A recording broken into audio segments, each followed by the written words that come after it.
Well, ladies and gentlemen, that brings us to our keynote speaker this morning before lunch, and he's going to take us up to our lunchtime. And it is just a real joy to have in the house this man. This is Dr. Rick Scarborough of Texas. He is the founder of Vision America. I first met Rick in a very intimate way, in a strong way, in 2006 when he came to the state of South Dakota to travel on behalf of a life amendment and some other issues. It's great to have him back. It's our honor to have him traveling with us, not just for one speaking engagement, but for 5. So we're going to wear him out and send him on his way. But would you give him a warm South Dakota welcome? Yep.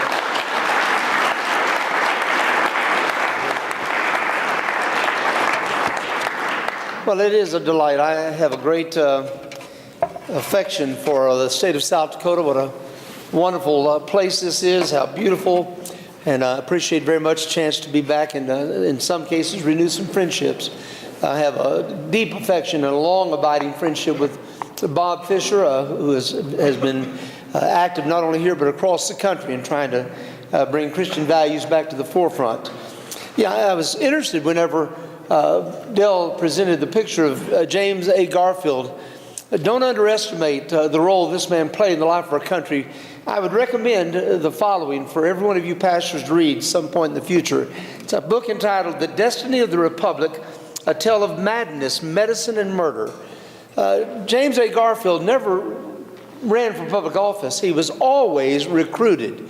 In fact, he conducted his entire campaign from his front porch of his home. People came to him, and he had a great love affair with Christ, but he was so beloved by so many people that he was basically forced to run for the presidency. Anybody with that kind of a passion stirs up good and bad passions. And so there were people in the country that hated James A. Garfield. And as you're aware, on the 100th day in office, I believe it was, right about the 100th day, there was an assassination attempt that then, I may have that wrong, it may have been further into his presidency, but during his first term, I think it's more like it took 100 days for him to die. He was elected 20 years almost to the day after the end or the assassination, I should say, of Lincoln, and most people believe that God used this man to heal the nation's wounds because there was such a division among the peoples, and there was so much evidence of the spoilage of the tragedy of that Civil War, with men walking around without arms and legs and eyes and assorted other tragic consequences of a war fought like the Civil War was fought. He's the only active president to have ever preached a revival that we have record of. And in fact, you can find on one occasion where he wrote to a friend that he had baptized 36 people while he was president of the United States. Oh, that God would give us a man of God like that again. He died, by the way, not so much from the gunshot, but from the medicine and the sterile methods. There was a lot of debate going on about the role of germs at that very time. And the doctor that oversaw his multiple surgeries was an old-fashioned doctor, and he consequently contracted incredible infections, and it took 100 days for him to die. Front page news every day documenting the ups and the downs, and most historians believe that the country being attracted to this good man's suffering is what began to restore and heal the nation. Just a little sidebar. That was not my planned remarks, but I was stirred whenever I saw that illustration, which I want to get a copy of, because he said so many good things. He said the light and life of a nation are intertwined, inseparable. And that's true. And that's why we're speaking to pastors today. And I am, by the way, a pastor. The life and light of a nation is inextricably intertwined. And as the light goes out, the life of the nation soon follows. And we, gentlemen, are in a very darkened time. I'm holding the microphone because I've got a chronic cough. Finally, I've gotten a recent diagnosis that I think when the lights went out, the mic went off also. Boy, I'm electric, aren't I? Electrifying. I was about to say, just to share with you, I've got this because if I do cough, I can move it. There's nothing worse than a cough into a microphone. That's why I don't use lavaliers very often. But it reminds me that the story about the two caskets down at the mortuary.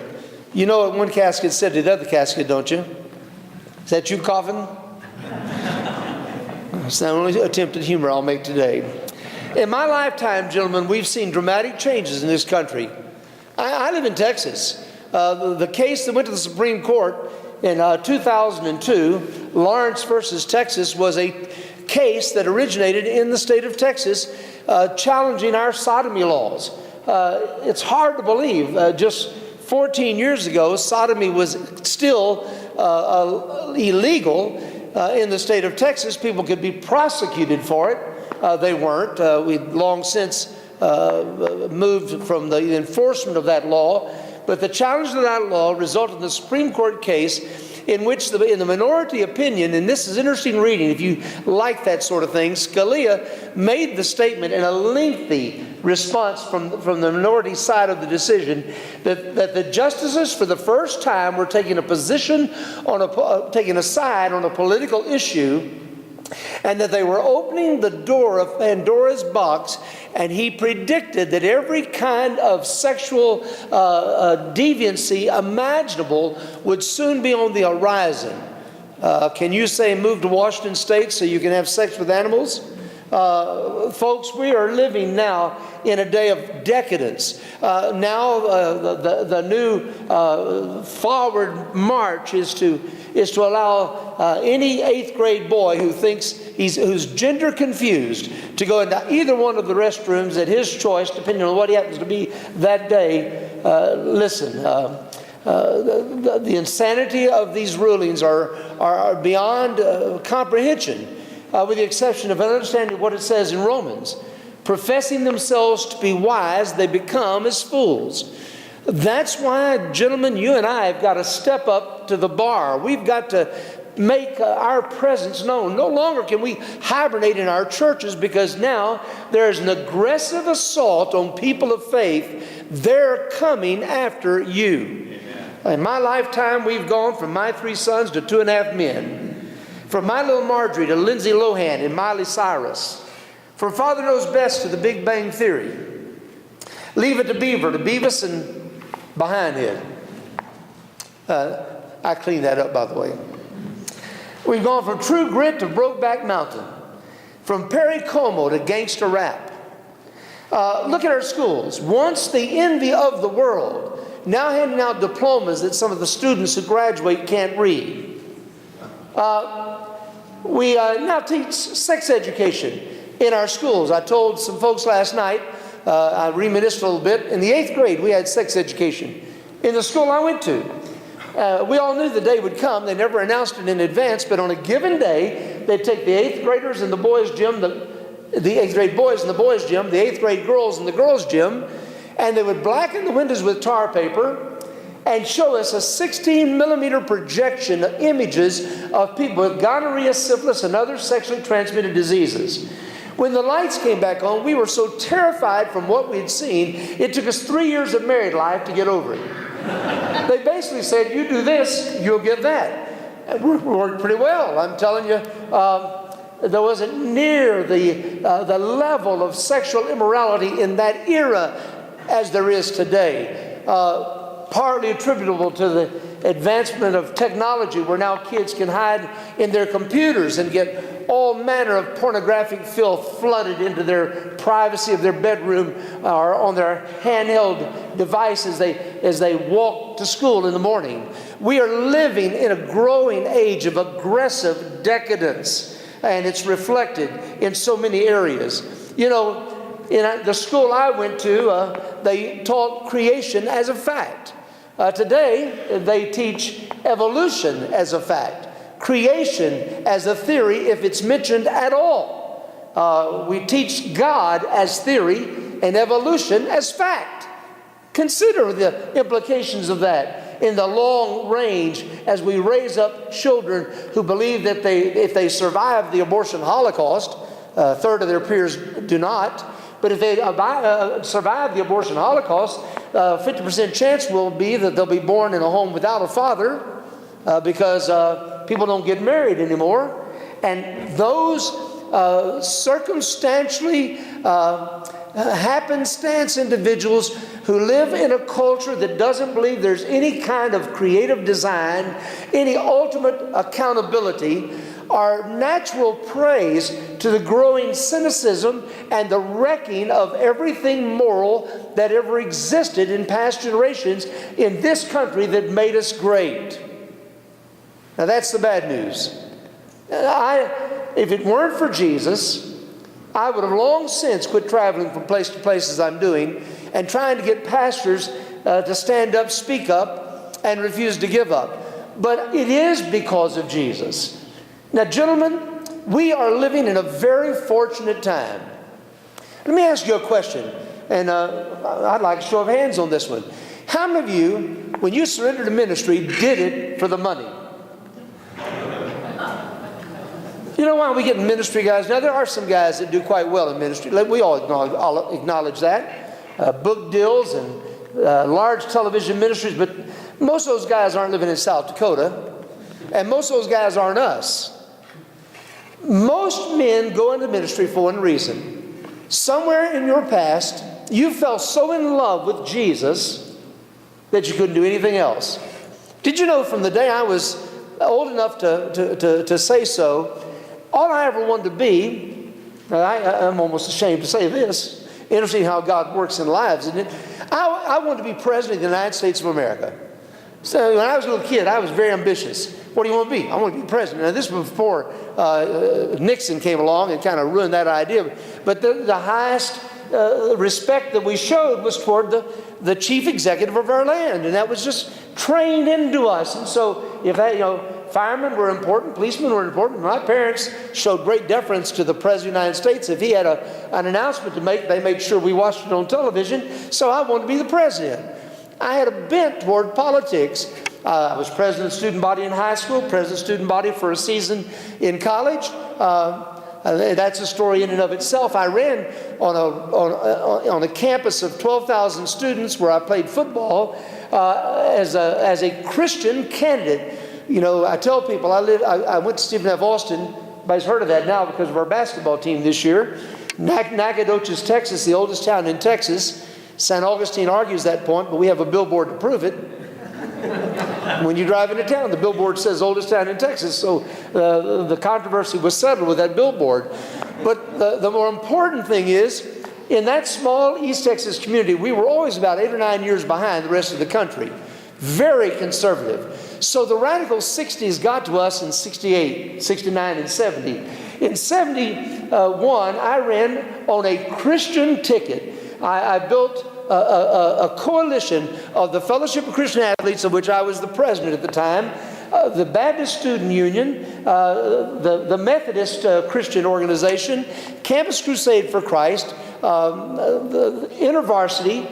All of these Christian groups, I told them that if they would support me, I would raise up a banner in East Texas, right in the middle of the hippie movement and all of the things that were going on, and we would stand as a campus for Christ. And I got elected by 9 votes to that office. It was an exhilarating period of time. But the point of all that is to say, I loved Jesus with all my heart. I was pursuing politics. I had already made application for law school because I'd been told that was the best route. My major in college was political science. But a funny thing happened along the way. A Baptist preacher came to the dorm one day and said, "Rick Scarborough, I hear you love Jesus." And I said, "Well, I sure do." He said, "Well, I just lost my youth director, and you're going to be my next one." Just that emphatic. I had been attending that church for a couple of years. And so he gave me $100 that day, sent me down to one of his men who owned a men's store, and I made two $50 deposits on the only 2 suits I'd ever owned to that point, paid them off with my $100 a month salary over a couple of months, 3 months, and I was youth director suddenly at First Baptist Church of Nacogdoches. And you know what? I discovered I loved it. In fact, it became the passion of my life. My home pastor called me up one day and said, "Rick," he said, "we scheduled a youth revival at our church in about a month. I said, well, Brother Skip, I'm going to come home and go to that. I'd like to do it. It's a weekend. I'll come. He said, well, you better come because I told the church you were preaching it. And I mean, scared the do-what-diddy out of me. I never preached a sermon. I'd learned how to teach young people. But I prepared for that first sermon, and I found out I liked it. And I suddenly forgot all about politics and became a full pursuit of a calling on my life to be a pastor. You know, it never occurred to me that what the pay would be. I had to do it. I remember the first time I gave my testimony as an athlete, and a pastor gave me an envelope, which I thought was a thank you note. And I remember exactly where I was when I walked down the aisle of that church, and a check fell out. And I picked up the check, $25, went out the back door of the church, went down the side corridor in an old part of Pasadena, Texas, and I fell down and wept. I couldn't believe I could be paid for doing something I would have paid him to get to do. And I remind myself of that every day, gentlemen. When you walk in our office, and we need to be reminded of this because, you know, later in life we start thinking we deserve more, and how come so-and-so gets paid more than I get? Guys, you went into this work because you fell in love with Jesus, not for the pay. And guess what? Fast forward to now, we're living in an age where it's not popular to be a preacher, where a lot of people think you're the lowest level of life, just underneath a politician in some cases. When's the last time you went to a theater or watched a sitcom where the preacher was the normal guy? I mean, we are continually cast now as the psycho, the person that has a secondary agenda. And some of the highest profile preachers underscore that with their failures. Because we've lost sight of just loving Jesus. But God's given us a chance. Because this nation now is about to slide over the brink. I don't know if we'll be in existence whenever we have the next election coming up in November. The runoff that you're facing shortly in this state, so important to the future of the state. The elections are won, gentlemen, not in the general election, but in the primary, where your vote counts 10 times as much because nobody shows up. And if you can get the right candidate elected in the primary that you don't have to watch and check and balance the rest of your life, if you can follow the instruction that Jethro gave to Moses, men who can't be bought, capable men. I mean, don't hire the local buffoon to be your senator, but find a capable man who is a man of integrity. Go back and read in the 15th chapter of Exodus, or the 18th chapter, the responsibilities that were enumerated by Jethro regarding the men that should help Moses administrate the affairs of state. In that case, judging the affairs of the Jewish people. And if we find men like that, then you can go about pastoring your church with an occasional checking up, because these men are men of integrity. But you don't find them often in general elections unless they're just lucky. Good men won't even run for office today because it costs $2 million to win a House seat. And in some cases, $20 million to win a Senate seat. Folks, the people in this room could secure the election of your next senator if you would just prayerfully consider the real Christians who are running and get your people, give them voter guides. The only thing worse than not voting is voting wrong, and help them see with their own, by the aid of the Holy Spirit of God, who the candidates are, what they really believe, make sure they're registered to vote, and lead them to the polls, and then give them voter guides to make sure they vote right. And you know what comes out of that? Ethical, honest men who get elected for a whole lot less. Because the right people are supporting them. Unethical people inevitably vote for unethical people. You know where you're going to find the greatest percentage of ethical, God-fearing, Christ-honoring people? In your churches. And 50% of them are not even registered. Of the 50% who are, only half of those show up in a presidential election. In an off-year election like this, it drops down in the teens. And in runoff elections, it drops down to less than 10%. And you want to know why? people that are so radically different in their viewpoints are being elected to office than your people and you. And we sit around and say, how do they let this happen? They didn't let this happen. We let that happen. Now, let me tell you a little story, a personal story about how I got involved in doing what I'm doing right now. It began in college when I fell in love with Jesus, and politics didn't, I forever set them aside. And then one day, I always voted in elections. I voted for Jimmy Carter. You know why I voted for Jimmy Carter? I was 24 years old. I heard there was a Southern Baptist who taught Sunday school, who loved Jesus and wrote a book about being born again. And I drove 7 hours one night after preaching a revival crusade to get back to Nacogdoches so I could vote for a born-again Southern Baptist, because that's what I am. After I saw his policies 4 years later, I did everything I could to get that man out of office. And in all honesty, to my black brethren, there's some applications there. Because a lot of times there is a natural affinity, but when you see a man's policies, you might ought to think about who you're voting for. So I'm being honest. But that's when I've always been politically acute in that I've voted I've tried to vote my values and vote for right people. But in 1990, I became pastor of First Baptist Pearland. Pearland was a little kind of a sleepy one-horse town nestled right in the suburbs of Houston. Had its own municipality, its own school system, and it was one of the last undeveloped parts of Houston, only about 12 to 15 miles from downtown Houston. It really was an anomaly. You couldn't believe that cows would be grazing right in the middle of town of this place, right in the heart of a megapolis. But they called me as their pastor. The first 18 months was the most exhilarating experience of my ministry life. We baptized 500 people into that church in the first 18 months. Now think about that. Now there's no explanation for that except that God settled on the place. But you know what we did? We outgrew our facilities. Ramshackled buildings that were 50 years old, nestled against a railroad track, and a backdrop was a subdivision. So the church voted unanimously to relocate. We were looking for property. We were raising money. One day I heard about a high school assembly at the local high school. Didn't think much about that. But after I investigated a little bit, I decided to send Rod Compton to monitor that high school assembly because of his own, quote, AIDS. At that time, still being called GRIDS, 1992, Gay-Related Immune Deficiency Syndrome. I'd been reading up on that, preparing a series of sermons about homosexuality for our church. So in God's providence, I knew some facts about it. Rod came back to my office scandalized at what he heard. So I ran down to the fifth of 5 assemblies, dressed in a suit, just like I am today. Sat in the back of this crowded auditorium. They had 5 assemblies that day, 400 students in each one. And wouldn't you know it, my daughter, who's a senior, is halfway between me and the speaker. So the first thing I said to myself is, keep your mouth shut, don't get involved. Don't embarrass Misty. We'd transferred in the middle of her junior year. She adapted quite well, but I wouldn't embarrass my daughter in front of everybody. I'd just take care of this through proper channels. I had a pocket recorder that we used as a dictaphone, which we all used back in those days.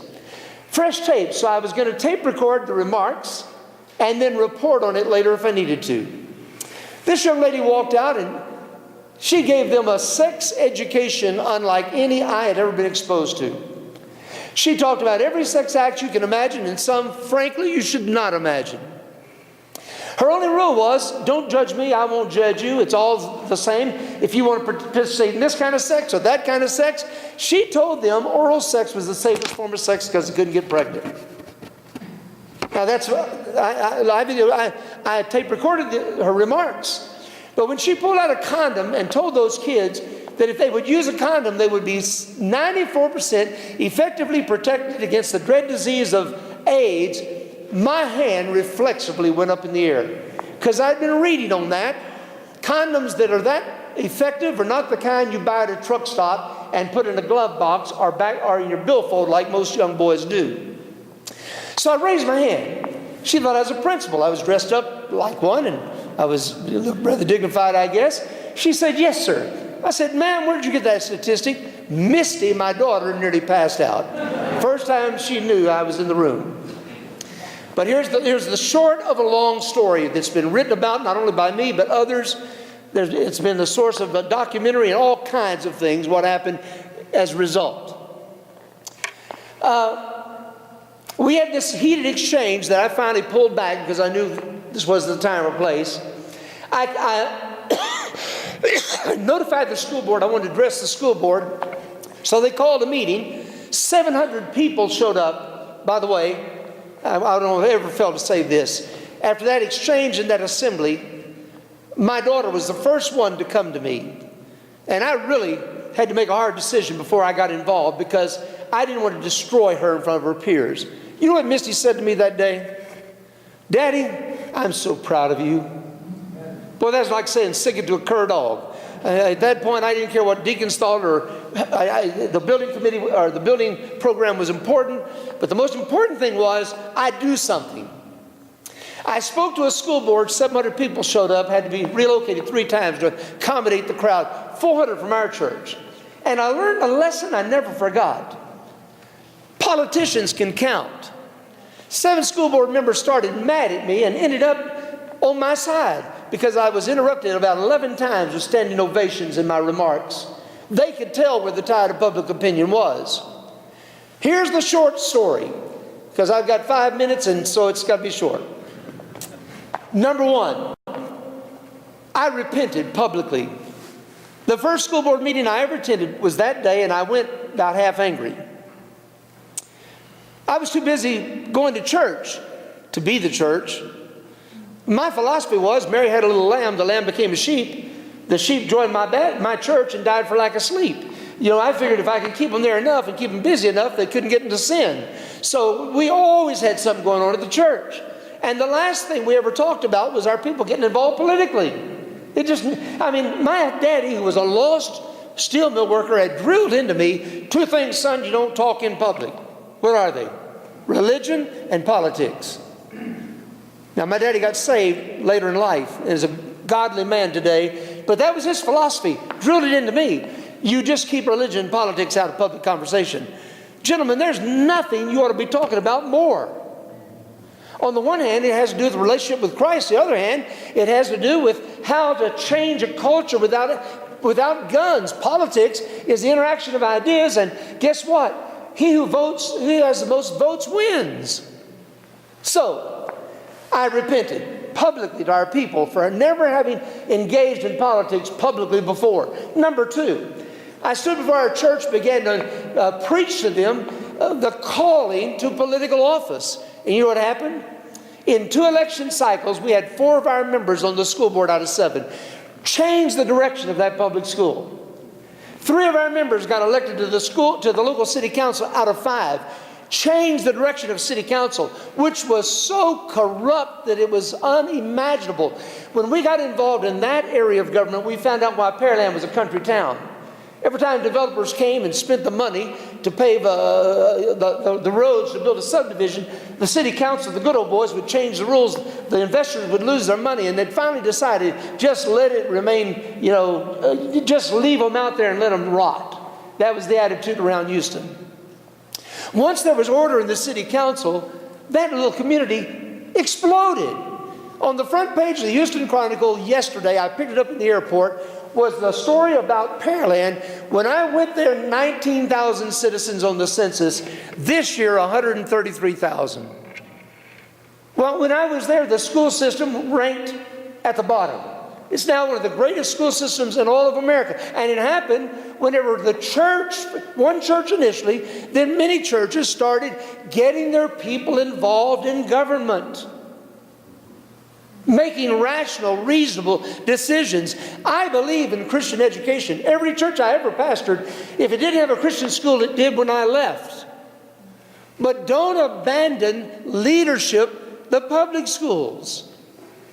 I say, frankly, take the kids out and send the parents in. But that's another story for another day. Here's the last thing I want you to see.